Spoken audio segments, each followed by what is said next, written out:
the future of Gather Round. Cal Twomey, as we welcome you to the microphone on 3AW again.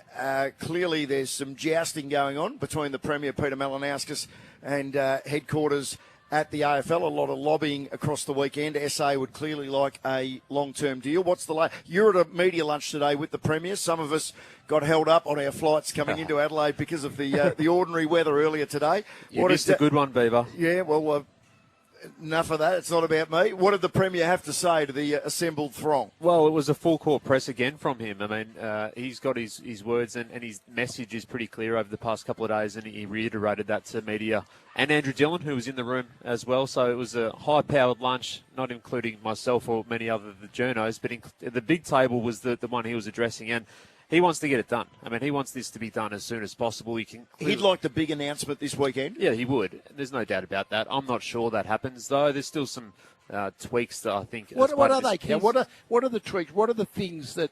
Is it just purely the amount that South Australia paid for it? Okay, that's one thing. Maybe the AFL are negotiating harder. Is there other issues that are had to be worked through? Well, the difficulty, Lee, is that if it's a one-year extension, that's basically just kicks the conversation down the road 1 year, right? Yep, because we know that Tasmania is coming into the competition for 2028. So then that challenge is about how do you fit the teams in. Every team will want to play in Gather Round, and how do you actually fit those 19 teams in? So there's the suggestion, and clubs are aware of this, that there might be a game earlier in the week and then a very short turnaround for one team to play again later in the Gather Round. I dispute what you just said. If every club's going to have a bye once there's a 19 team.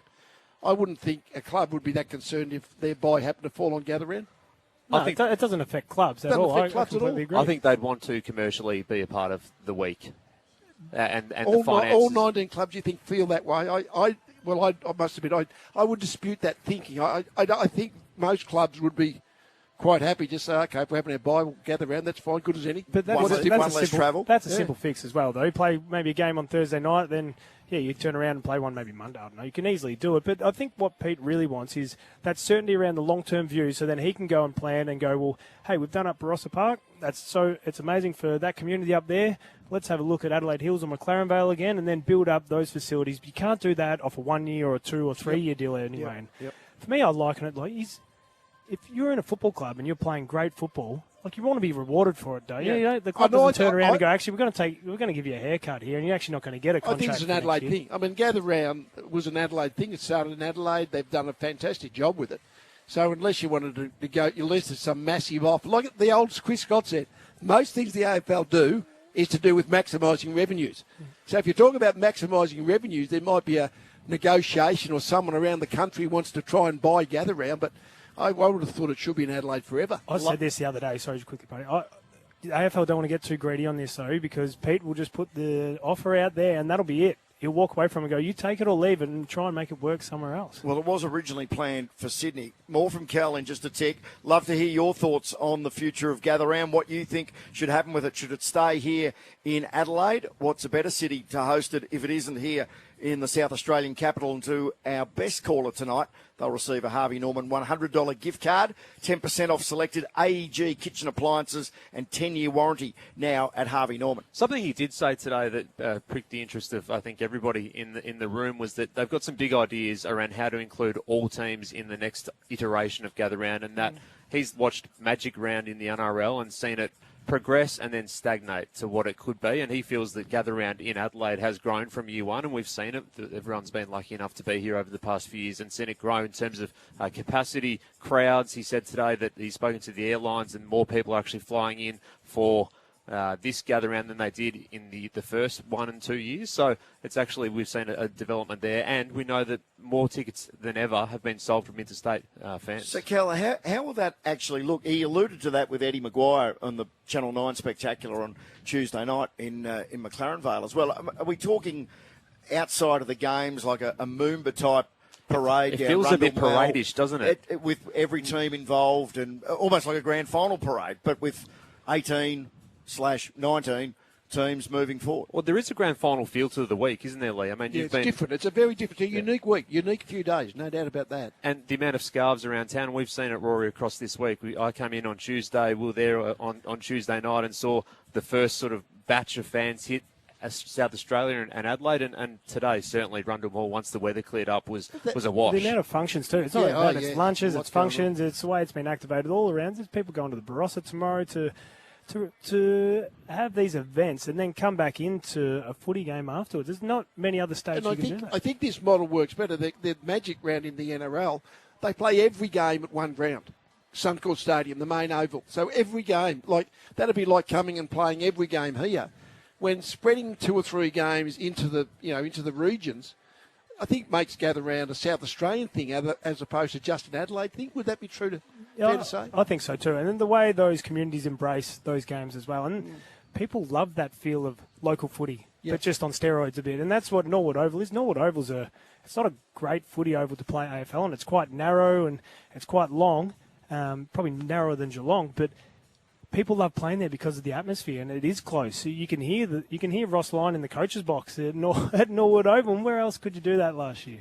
Is there viable bids from other state governments to make it a competitive bidding process, or is the AFL just throwing that bait out there to, obviously, as Leigh, not just Leigh, everyone alluded to, that it comes back to maximising the revenue from this extra round? I think there's an element of that, but with obviously an opening round in its next form as well coming to be, we feel like a different sort of look into 2027. I think that the reality is that South Australia is the leading contender from a market point of view and from a bidding point of view, Rory. I'm interested as well about where State of Origin fits into the discussion too, because Western Australia clearly will want to own a part of that going forward.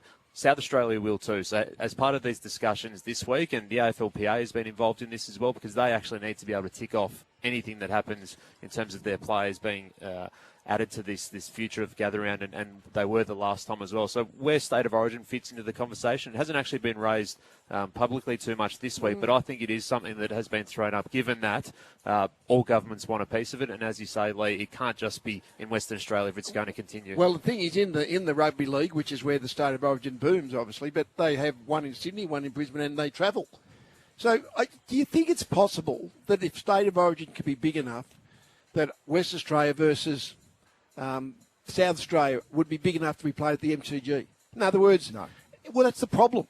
If it's just so local, in other words, the state where we're hosting it, their state has to be playing. That's why you have a problem. Where do you schedule? How does it play? Well, you can even flip it around. I mean, how many would go to Optus Stadium to watch Victoria versus South Australia? Same thing, yeah, same thing. Not too many. And that doesn't seem right, does it? So. No. You're not suggesting, though, WA aren't arguing, well, if South Australia get to host a State of Origin game, that year we should gather around? No, not suggesting that. I'm suggesting that South Australia want a part of State of Origin as well. So as part of these discussions, I think that's been thrown up as well. How does this can all fit in? But it'll be separate to gather round. I mean, exactly. It's not as if it'll be played on round gather round. It's just they would as like part to of the host rotation. State of Origin. Yeah. Well, and to elaborate on the opening round scenario, and we've talked about this with Ed on the show, but it seems right to go up to those eastern states or Queensland, New South Wales in the middle of the year around that sort of June, July school holidays where people from Victoria and people from South Australia and WA, they want to travel, they want to go somewhere warm. Why not have a festival of footy there or something similar? Play half the teams in New South Wales one week and half the teams in Queensland one week, and then flip them, and you spend a bit of time on the road like the old hub scenario. I think that'd be great as a player to be involved in a little away trip for a week like that. That's a dirty word, though. Hub. Oh, is that giving you shivers, is it?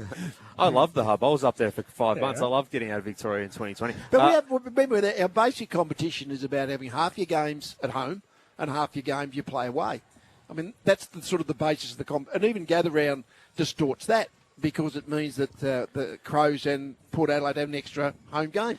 So there's distortions going on. What you're talking about, Roy, would be, how would you actually kind of do that in a way when, again, everyone plays 11 home games, 11 away games, and the gather-round game for most of the competition? But they're not 11 home games and 11 away games because Victorian teams play more.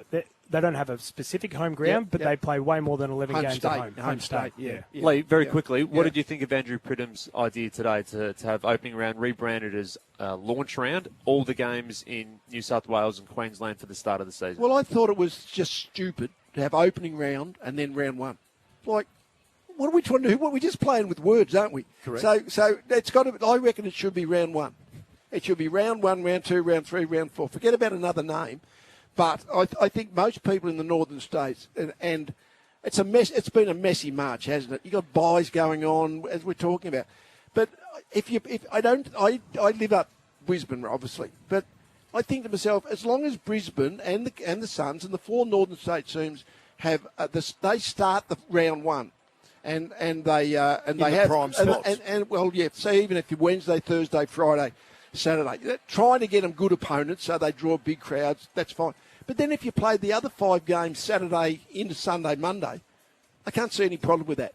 Let's turn our attention to Zak Butters. Port Adelaide, obviously the last game of gather round Sunday night against the Saints here at the Adelaide Oval. Zak Butters acting captain, and he's going to be acting captain for the bulk of the season with the severity of the hamstring tendon injury suffered by Connor Rosey.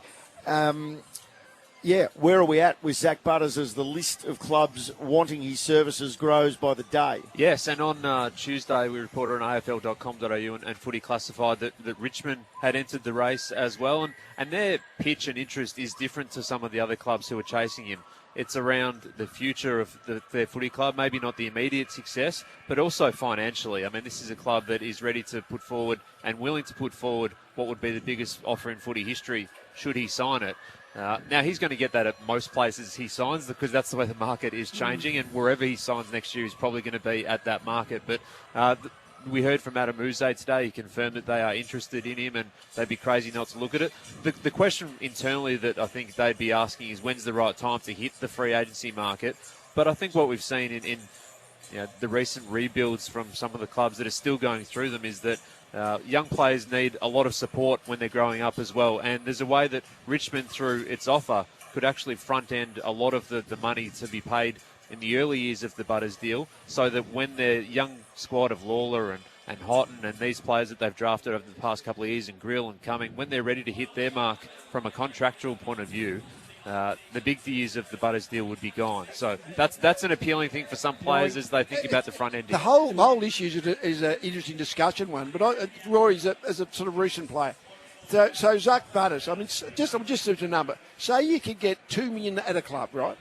And I can only get another figure, but I want to go to this club, right? How much would you sacrifice?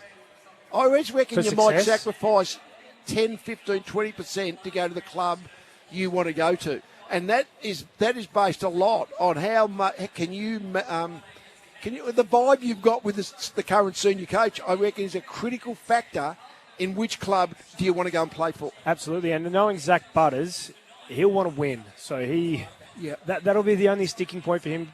Not going to Richmond will be he wants to win now. He's a competitive beast, competitive animal. That'll be. The draw card to the Doggies will be because he wants to win. Going back to your question, Lee, like when I was going through my contract, there is that tipping point, and it does sit. I remember it was like around that 20% mark, the difference of an offer from St Kilda compared to Adelaide. And I remember having the open honest chat with Brett Thurton and Andrew Fagan. I go, this is where Saints offer's at. This is where this one's at here at Adelaide. If you can bridge that gap just a little bit more, I'll stay. Yeah. So the difference here is that Port Adelaide has more money than anybody to be able to match the offer. So it's not a financial call for him, and it won't be. Still have Richmond outside the favourites. Well, they're not one of the favourites in this race. I can't see him going to Richmond. Like, if he wants to stay for money, he'll stay at Port because he loves the club. He's got great relationships there. But if he wants to go back to Melbourne there's a range of different reasons, but he'll go to someone like Western Bulldogs because he's a competitive beast. And Geelong's in there as well. And Geelong. Well, too. we need to break, but so your top 3 outside of staying, Bulldogs, Geelong, and Daylight. I think there's Collingwood. I think there's a bit of a gap then between Collingwood and Hawthorn, who are behind the other two at this stage. So Cats and Dogs. Yep.